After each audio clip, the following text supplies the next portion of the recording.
So this was a pop quiz which was related to electrolysis and the energy change.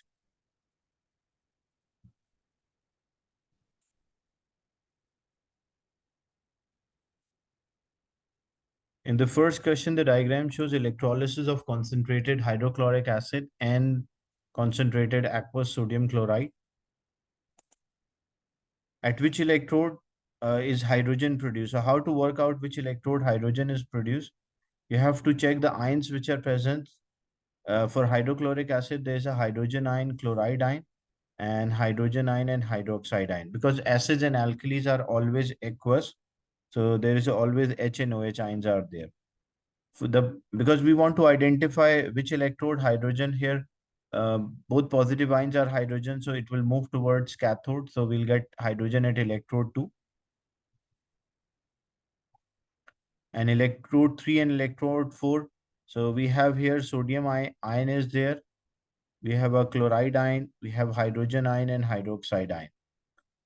So for positive ions, if we have two different types of positive ions, we check the reactivity. Always the less reactive positive ion will discharge or move towards cathode. So the hydrogen is less reactive, this will move towards cathode. So electrode 2 and electrode 4 will have hydrogen. That's why option D will be the right answer.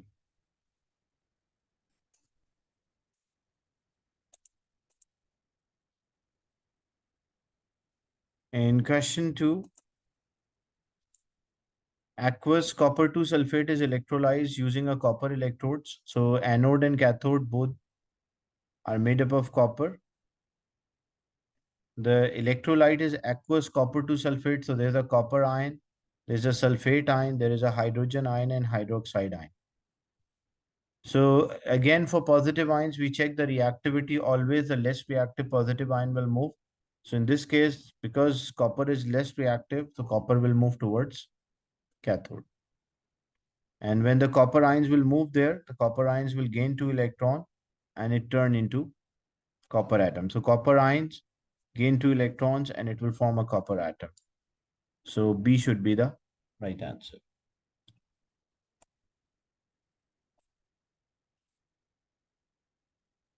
The next question, bromine monochloride, which is BrCl, is made by reaction between bromine and chlorine. Calculate the overall energy change. The bond energies are given to you. So you have to use the equation. So first one, calculate the total amount of energy required to break 1 mole of a Br2 bond and 1 mole of a chlorine bond. So for Br2, like bromine single bond is there. So that is 190. Plus chlorine single bond is there, 242. So this will give us a bond breaking. When we add them, it will be 432. This will be 432. Then calculate the total amount of energy released when two bonds of BrCl are formed. So for one bond, it is 218. So for two bonds, it will be 2 multiplied by 218, which is 436.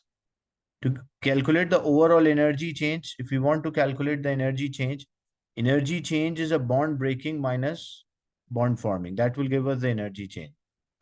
So bond breaking energy is 432 and bond forming energy is 436. So when we simplify, we get that as -4.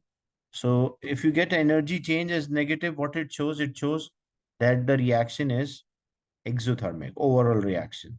If you get energy change positive, it means the overall reaction is endothermic. So this was a pop quiz which was related to electrolysis and the energy change.